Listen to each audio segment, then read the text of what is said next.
Thanks very much, Loretta, and good afternoon, everybody. Good afternoon, everybody joining us on the stream, and a special welcome to the people who've joined us in the room from Knockline, and especially from Donnybrook. My sister went to Muckross a few years ago. I'll spare her the detail of when that was, but she'll be delighted to know that that Muckross are represented here. So good afternoon, everybody. As Loretta said, I'm going to cover off the topic of Brexit, or at least try to introduce some of the key themes and discussion points that arise in the context of Brexit. And I guess there are two important pieces of context in thinking about what Brexit means in general, what it means for us here in Ireland, and I'm hopefully going to provide you with some at least indicative answer as to what the economic consequences for Ireland might be of Brexit. The first piece of context, though, is around why the UK is so important. Like, why does this matter? And the reason it matters is because something fundamental is going to change in our relationship with one of our main trading partners. So if we look at Ireland's trade dependence on the UK economy, I guess the good news is that our trade dependence with the UK is much reduced. So if we go back 40, 50 years ago, about half of all of our exports went to the UK market. So as we have become more integrated with the European and world economies, that dependence has progressively declined. And at the moment, the UK accounts for about maybe 16% of all Irish exports. So it's still a really important trading partner. So to translate that into what it means, day to day or week to week, the Irish economy does about €1 billion of trade every week with the UK. So 1 billion every week goes forwards and backwards between Ireland and the UK. So it's very hefty sums, albeit that we do more trade with other parts of the world. So we do more trade with Europe than we do with the UK, and we do more trade with other parts of the world, including North America, for example.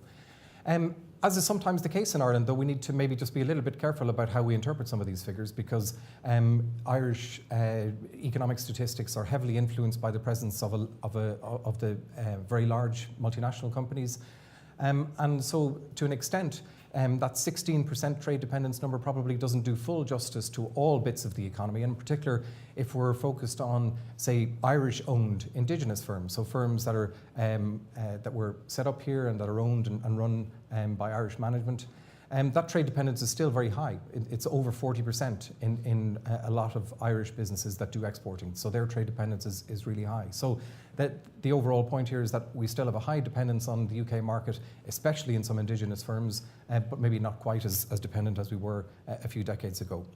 The second piece of context is around what is the UK leaving? So Brexit means that Britain or the UK is going to exit the European Union. So what is it that is going to imply? Well, from an economics point of view, some of the key features include full access to the single market. And what that means in practice is that countries who are in the single market and part of the EU conduct tariff-free trade with one another. In other words, there are no import duties or tariffs that apply on the transaction of goods and services.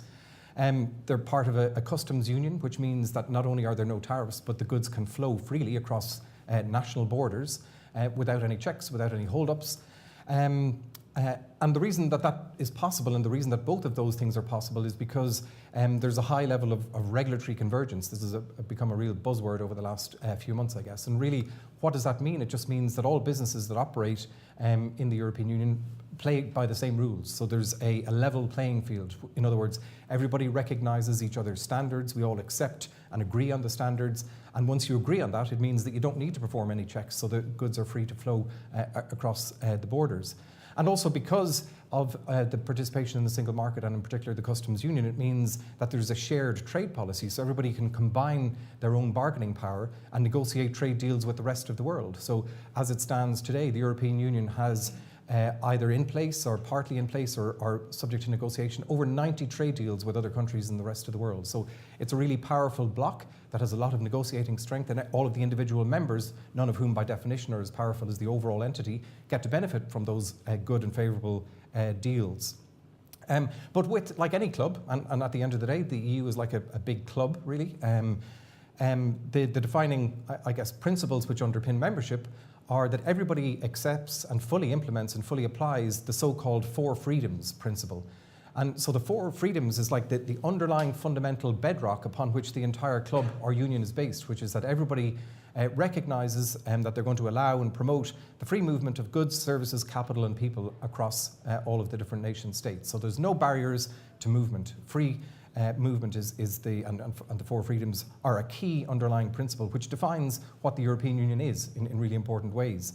And of course, like any club, you've got to pay a subscription, so there are financial contributions to the EU budget, and you must accept the jurisdiction of the court that governs the rules which are set out to ensure that everybody's on the same level playing field. So the UK is walking away from this. So this is the club. The UK has decided we no longer want to be in the club, and we're going to leave. So I guess what I'm going to try and tease out now is what are the implications of that for Ireland? And the answer to that question depends on the answer to some really important questions. Most importantly, well, okay, if this is what the UK is leaving, what is the relationship going to look like after the UK has left? So we understand the rules that govern the current arrangement, but what's going to replace it? What's the UK, EU, and indeed the UK rest of the world relationship going to look like after Brexit? How long is it going to take for those arrangements to be agreed and put in place? And when are we going to get any clarity on when that might happen and when the agreement might actually take shape? The really disappointing thing is that the Brexit referendum took place in June 2016. It's now February, March, 2018, and we're still really none the wiser on the detail behind the answers to those questions. And broadly speaking, what's happening here is that there's a spectrum of possible outcomes.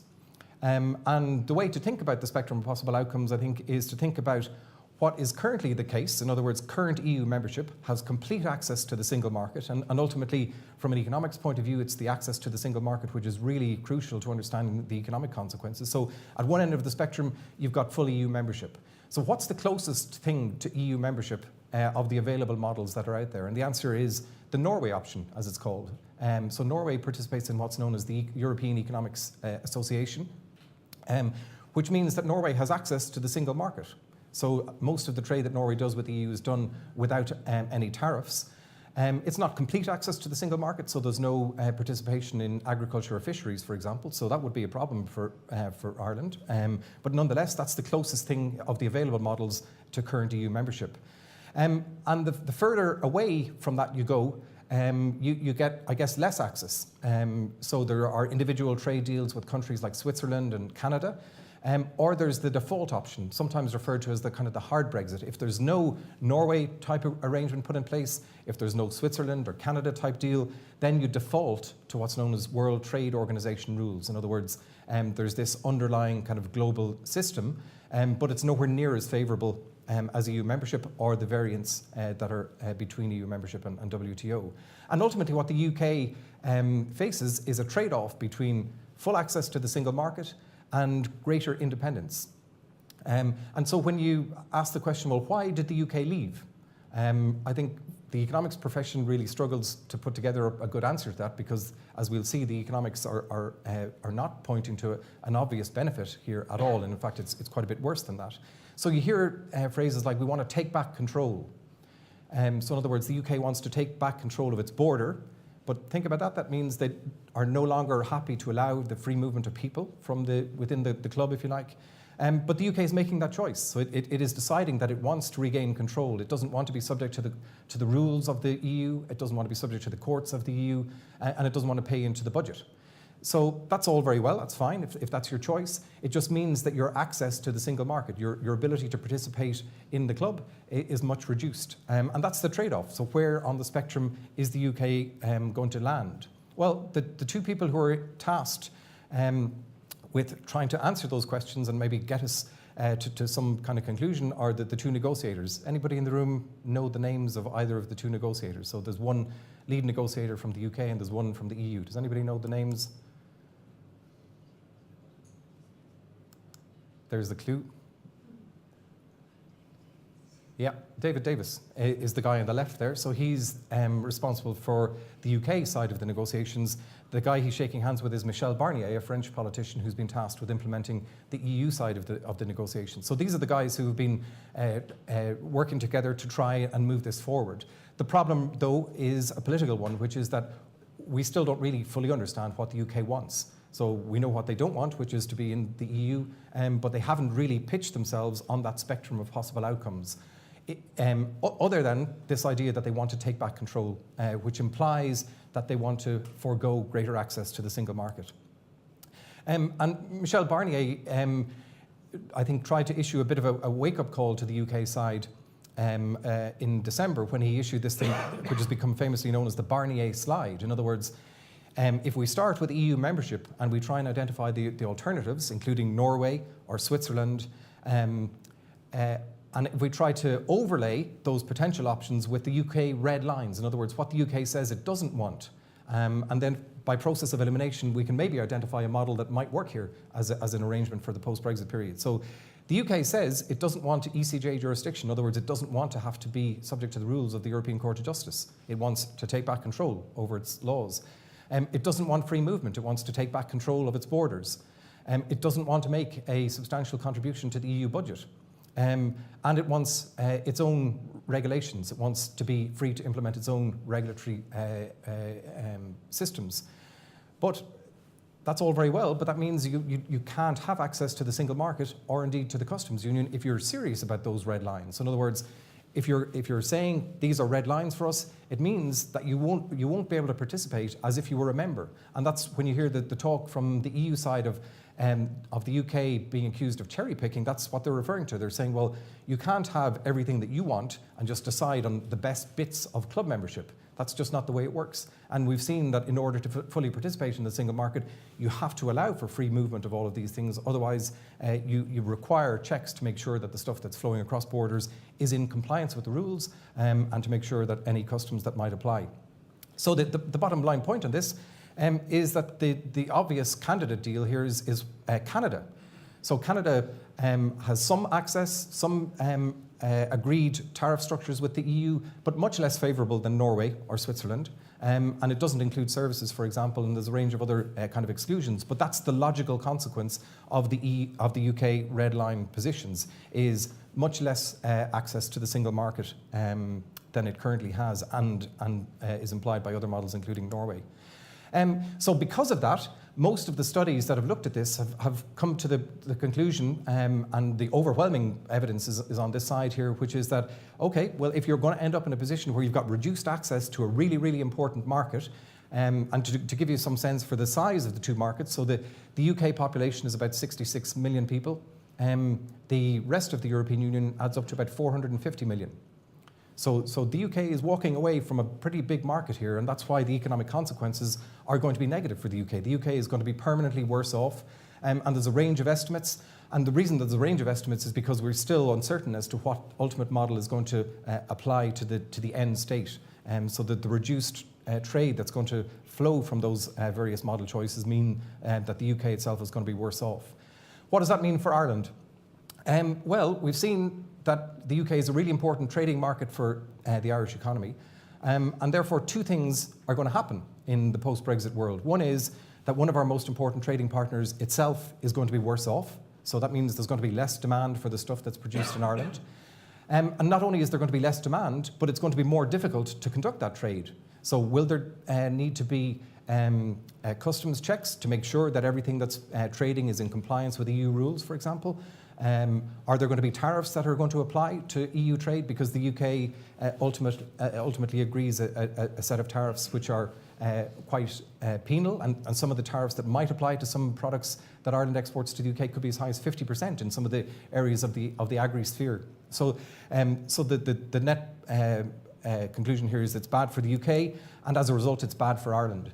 So there have kind of been two important studies which have tried to estimate the downside for the Irish economy associated with Brexit. And again, there's a range of estimates here, depending on whether you go for an EEA type model, that's the Norway one, or the WTO, the so-called hard Brexit, where there's no proper deal done and you default to what happens if there's no explicit agreement.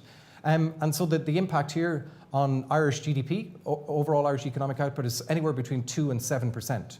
So the Irish economy is permanently worse off over the medium to long term by 2 to 7%.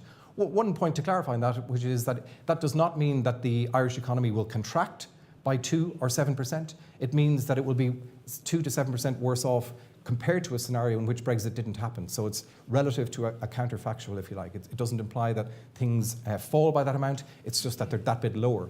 And that's an important distinction in understanding the outputs, because as Loretta has touched on, From what we can tell, certainly in the near term, the Irish economic outlook still looks favourable, and even in the medium term, allowing for some of these Brexit impacts, the economy is likely to be able to continue to grow over that medium term, with some estimates putting Ireland's medium-term growth potential in the ballpark of 3%.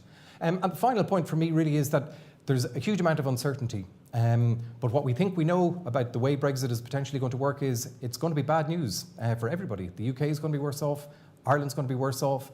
And more important than that, for people who engage in trade with the UK, they need to start planning for it now, if they haven't already, and they need to start planning for kind of worst case scenarios. So maybe the motto for Irish businesses is hope for the best, but plan for the worst. So with that, I'll leave it there just to say thanks very much for your attention. I think we're going to take questions at the end.